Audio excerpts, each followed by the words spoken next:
ನಮಸ್ಕಾರ ಫ್ರೆಂಡ್ಸ್, ರಕ್ಷಾ ಸಿರಿಮನೆ ಚಾನಲ್ಗೆ ನಿಮಗೆಲ್ರಿಗೂ ಪ್ರೀತಿಯ ಸ್ವಾಗತ. ಐ ಹೋಪ್ ನೀವೆಲ್ಲರೂ ಚೆನ್ನಾಗಿದ್ದೀರಾ ಅಂತ ಭಾವಿಸ್ತೀನಿ. ಇವತ್ತಿನ ವಿಡಿಯೋದಲ್ಲಿ ಕೋಜುಗರಿ ಹುಣ್ಣಿಮೆಯ ವಿಶೇಷತೆ ಏನು ಅಂತ ತಿಳ್ಕೊಳ್ಳೋಣ. ನೀವು ಕೇಳ್ಬೋದು, ಎಲ್ಲ ಹುಣ್ಣಿಮೆಗಿಂತ ಕೋಜುಗರಿ ಹುಣ್ಣಿಮೆಯಲ್ಲಿ ವಿಶೇಷತೆ ಏನಿದೆ ಅಂತ ಹೇಳಿ. ಖಂಡಿತ ಇದೆ ಫ್ರೆಂಡ್ಸ್. ಈ ಕೋಜುಗರಿ ಹುಣ್ಣಿಮೆ ತುಂಬ ವಿಶೇಷವಾಗಿದೆ. ಈ ದಿನ ಮಹಾಲಕ್ಷ್ಮಿ ಮನೆಗೆ ಬರ್ತಾರೆ ಅನ್ನೋ ಒಂದು ನಂಬಿಕೆ ಇದೆ.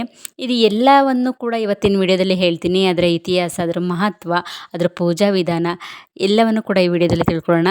ವಿಡಿಯೋನ ಯಾರು ಸ್ಕಿಪ್ ಮಾಡಬೇಡಿ, ಕಂಟಿನ್ಯೂ ನೋಡಿ. ಮತ್ತು ವಿಡಿಯೋ ಇಷ್ಟ ಆದರೆ ಲೈಕ್ ಮಾಡಿ. ಹಾಗೆ ಇನ್ನೂ ನೀವು ನನ್ನ ಚಾನಲ್ನ ಏನಾದ್ರು ಸಬ್ಸ್ಕ್ರೈಬ್ ಮಾಡದೆ ನೋಡ್ತಿದ್ರೆ ಪ್ಲೀಸ್ ಚಾನಲ್ನ ಸಬ್ಸ್ಕ್ರೈಬ್ ಮಾಡಿ ನೋಡಿ. ಇದರಿಂದಾಗಿ ನನಗೆ ಹೊಸ ಹೊಸ ವಿಡಿಯೋಸ್ ಹಾಕಲಿಕ್ಕೆ ಎಂಕರೇಜ್ ಮಾಡ್ದಂಗೆ ಆಗುತ್ತೆ. ಸಬ್ಸ್ಕ್ರೈಬ್ ಮಾಡಿದ್ರಲ್ಲ, ಬನ್ನಿ ಫ್ರೆಂಡ್ಸ್, ಇನ್ನು ವಿಡಿಯೋನ ಕಂಟಿನ್ಯೂ ಮಾಡೋಣ. ಈ ಕೋಜುಗರಿ ಹುಣ್ಣಿಮೆ ಇದೇ ಅಕ್ಟೋಬರ್ 6ನೇ ತಾರೀಕು 2025 ಬರುತ್ತೆ. ಕೋಜುಗರಿ ಹುಣ್ಣಿಮೆಯ ವಿಶೇಷತೆ ಏನು ಮತ್ತು ಇದರ ಇತಿಹಾಸ ಏನು, ಇದನ್ನು ಯಾಕೆ ಕೋಜುಗರಿ ಹುಣ್ಣಿಮೆ ಅಂತ ಕರೀತಾರೆ, ಎಲ್ಲವನ್ನು ಕೂಡ ಈ ವಿಡಿಯೋದಲ್ಲಿ ನೋಡ್ತಾ ಹೋಗೋಣ. ಅಶ್ವಯುಜ ಹುಣ್ಣಿಮೆಯನ್ನು ಕೋಜುಗರಿ ಹುಣ್ಣಿಮೆ ಅಂತ ಕರೀತಾರೆ. ಮತ್ತು ನವಾನ್ನ ಹುಣ್ಣಿಮೆ ಅಥವಾ ಶರದ್ ಹುಣ್ಣಿಮೆ ಅಂತಲೂ ಕೂಡ ಕರೀತಾರೆ. ಹುಣ್ಣಿಮೆ ಪೂರ್ತಿಯಾಗುವ ದಿನದಂದು ನವಾನ್ನ ಹುಣ್ಣಿಮೆಯನ್ನು ಆಚರಿಸಲಾಗುತ್ತೆ. ಅಶ್ವಯುಜ ಹುಣ್ಣಿಮೆ ಎಂದು ತಡರಾತ್ರಿ ಮಹಾಲಕ್ಷ್ಮೀ ದೇವಿಯು ಕೋಜಾಗರ್ತಿ ಅಂದರೆ ಯಾರು ಎಚ್ಚರವಾಗಿದ್ದಾರೆ ಎಂದು ವಿಚಾರಿಸಲು ಮನೆಗೆ ಬರ್ತಾರೆ ಅಂತ ನಂಬಿಕೆ ಇದೆ. ಆದ್ದರಿಂದ ಈ ಹುಣ್ಣಿಮೆಯನ್ನು ಕೋಜಾಗರಿ ಹುಣ್ಣಿಮೆ ಅಂತ ಕರೀತಾರೆ. ಅಶ್ವಯುಜ ಹುಣ್ಣಿಮೆ ಎಂದು ರೈತರು ಬೆಳೆದಂಥ ಬೆಳೆಗಳನ್ನು ದೇವರಿಗೆ ಅರ್ಪಿಸಿ ಧನ್ಯರಾಗ್ತಾರೆ.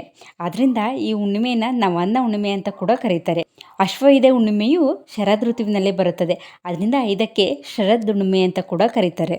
ಈ ಕೋಜುಗರಿ ಹುಣ್ಣಿಮೆಗೆ ಯಾಕೆ ಇಷ್ಟು ಮಹತ್ವವಿದೆ ಅಂತ ನೋಡೋದಾದರೆ, ಮೂಲ ಚಂದ್ರ ತತ್ವ ಅಂದರೆ ಚಂದ್ರಮನನ್ನು ಪ್ರತಿನಿಧಿಸುವ ಮತ್ತು ನಮಗೆ ಕಾಣಿಸುವ ಚಂದ್ರನು ಚಂದ್ರಮನಂತೆಯೇ ಶೀತಲ ಮತ್ತು ಆಹ್ಲಾದದಾಯಕನಾಗಿರ್ತಾನಲ್ವ. ಸಾಧಕರು ಚಂದ್ರನ ಶೀತಲತೆಯನ್ನು ಈಶ್ವರನ ಅವತಾರಗಳಿಂದ ಅನುಭವಿಸಬಲ್ಲರು. ಆದುದರಿಂದಲೇ ರಾಮಚಂದ್ರ, ಕೃಷ್ಣಚಂದ್ರ ಎನ್ನುವ ಹೆಸರುಗಳನ್ನು ರಾಮಕೃಷ್ಣರಿಗೆ ಕೊಡಲಾಗಿದೆ.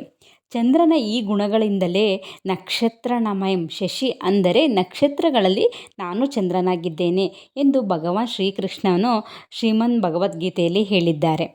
ಮಧ್ಯರಾತ್ರಿಯಲ್ಲಿ ಶ್ರೀಲಕ್ಷ್ಮಿಯು ಚಂದ್ರಮಂಡಲದಿಂದ ಭೂಮಂಡಲಕ್ಕೆ ಬಂದು ಕೋಜಾಗರ್ತಿ ಅಂದರೆ ಯಾರು ಎಚ್ಚರವಾಗಿದ್ದೀರಾ ಎಂದು ಕೇಳಿ ಎಚ್ಚರವಾಗಿರುವವರನ್ನು ಧನ ಧಾನ್ಯಗಳಿಂದ ಸಂತುಷ್ಟರನ್ನಾಗಿ ಮಾಡುತ್ತಾಳೆ, ಅವರಿಗೆ ಆಶೀರ್ವಾದವನ್ನು ಮಾಡುತ್ತಾಳೆ ಎನ್ನುವ ಒಂದು ನಂಬಿಕೆ. ಇದಿಷ್ಟು ಕೋಜುಗರಿ ಹುಣ್ಣಿಮೆಯ ಇತಿಹಾಸ ಮತ್ತು ಮಹತ್ವವಾಗಿದೆ. ಇನ್ನು ಈ ಹುಣ್ಣಿಮೆ ಯಾವಾಗ ಸ್ಟಾರ್ಟ್ ಆಗುತ್ತೆ ಅಂತ ನೋಡೋದಾದರೆ, 6ನೇ ತಾರೀಕು ಅಕ್ಟೋಬರ್ 6, 2025 ಮಧ್ಯಾಹ್ನ 12:24 ಶುರುವಾದರೆ 7ನೇ ತಾರೀಕು ಮಂಗಳವಾರ 9:18 ಮುಕ್ತಾಯ ಆಗುತ್ತೆ. ಇನ್ನು ಈ ಹುಣ್ಣಿಮೆಯ ಪೂಜಾ ವಿಧಾನನ ನೋಡೋದಾದರೆ, ಬೆಳಗ್ಗೆ ಬೇಗ ಎದ್ದು ಸ್ನಾನ ಮಾಡಿಕೊಂಡು ಮನೆಯೆಲ್ಲನೂ ಕ್ಲೀನ್ ಮಾಡಿಕೊಂಡು ಪೂಜಾ ಸ್ಥಳನೂ ಕೂಡ ಕ್ಲೀನ್ ಮಾಡಿಕೊಂಡು ಒಂದು ಕಳಸನ ಸ್ಥಾಪನೆ ಮಾಡ್ಕೋಬೇಕು. ಅದು ಲಕ್ಷ್ಮೀ ಕಳಸ ಆಗಿರಬೇಕು. ಕಳಸದ ಮುಂದೆ ದೀಪನ ಬೆಳಗಿಸ್ಬೇಕು. ಮತ್ತು ಲಕ್ಷ್ಮಿಗೆ ಕೆಂಪು ಹೂವು ಅಂದರೆ ತುಂಬ ಇಷ್ಟ. ಲಕ್ಷ್ಮೀನ ಕೆಂಪು ಹೂಗಳಿಂದ ಅಲಂಕಾರ ಮಾಡಿ ಮತ್ತು ಪಾಯಸ, ಹಾಲಿನಿಂದ ಮಾಡಿದ ಪಾಯಸನ ನೈವೇದ್ಯವಾಗಿ ಇಡಬೇಕು. ಇದು ಲಕ್ಷ್ಮಿಗೆ ಪ್ರಿಯವಾದಂಥ ನೈವೇದ್ಯ ಆಗಿರುತ್ತೆ. ಮತ್ತು ಹಾಲು, ಅಕ್ಕಿ, ಸಕ್ಕರೆಯಿಂದ ಮಾಡಿದ ಪಾಯಸನ ಚಂದ್ರನ ಬೆಳಕು ಎಲ್ಲಿ ಬೀಳುತ್ತಲ್ಲ ಆ ಜಾಗದಲ್ಲಿ ಇಟ್ಟು ಪೂಜೆನ ಮಾಡಿ ಅದನ್ನು ಪ್ರಸಾದವಾಗಿ ಸ್ವೀಕರಿಸೋದ್ರಿಂದ ತುಂಬ ಒಳ್ಳೆಯದಾಗುತ್ತೆ. ಅಂದು ರಾತ್ರಿ ಮಹಾಲಕ್ಷ್ಮಿ ಪ್ರಪಂಚವನ್ನು ಸಂಚಾರ ಮಾಡ್ತಿರ್ತಾಳೆ ಅಂತ ನಂಬಲಾಗುತ್ತೆ. ಅಂದು ಯಾರು ಎಚ್ಚರವಾಗಿ ಲಕ್ಷ್ಮೀ ನಾಮನ ಜಪಿಸ್ತಾ ಇರ್ತಾರೋ, ಲಕ್ಷ್ಮೀ ನಾಮನ ಸ್ತುತಿಸ್ತಾ ಇರ್ತಾರೋ ಅವರಿಗೆ ಲಕ್ಷ್ಮಿ ಧನಧಾನ್ಯಗಳನ್ನು ಮತ್ತು ಆರೋಗ್ಯ ಐಶ್ವರ್ಯಗಳಿಂದ ಆಶೀರ್ವಾದ ಮಾಡ್ತಾರೆ ಅಂತ ಹೇಳ್ಬಿಟ್ಟು ಒಂದು ನಂಬಿಕೆ ಇದೆ. ಹಾಗಾಗಿ ಅಂದು ರಾತ್ರಿ ಎಷ್ಟು ಆಗುತ್ತೋ ಅಷ್ಟು ಮಹಾಲಕ್ಷ್ಮಿ ನಾಮನ ಜಪನ ಮಾಡಿ ಮತ್ತು ಸ್ತೋತ್ರನ ಹೇಳ್ಕೊಳ್ಳಿ. ಇದಿಷ್ಟು ಕೋಜುಗರಿ ಹುಣ್ಣಿಮೆಯ ಮಹತ್ವ ಮತ್ತು ಇತಿಹಾಸ ಮತ್ತು ಪೂಜಾ ವಿಧಾನ ಆಗಿತ್ತು. ಈ ವಿಡಿಯೋ ಇಷ್ಟ ಆದರೆ ಲೈಕ್ ಮಾಡಿ ಮತ್ತು ಶೇರ್ ಮಾಡಿ. ಮತ್ತು ನೀವಿನ್ನೂ ನನ್ನ ಚಾನಲ್ನ ಸಬ್ಸ್ಕ್ರೈಬ್ ಮಾಡಿಲ್ಲ ಅಂದರೆ ಪ್ಲೀಸ್ ಚಾನಲ್ನ ಸಬ್ಸ್ಕ್ರೈಬ್ ಮಾಡಿ. ನೆಕ್ಸ್ಟ್ ವಿಡಿಯೋದಲ್ಲಿ ಇಂಥದೇ ಒಂದು ಒಳ್ಳೆ ಇನ್ಫಾರ್ಮೇಷನ್ ಜೊತೆ ನಿಮ್ಮ ಮುಂದೆ ಬರ್ತೀನಿ. ಅಲ್ಲಿವರೆಗೂ ಟೇಕ್ ಕೇರ್, ಬಾಯ್ ಫ್ರೆಂಡ್ಸ್.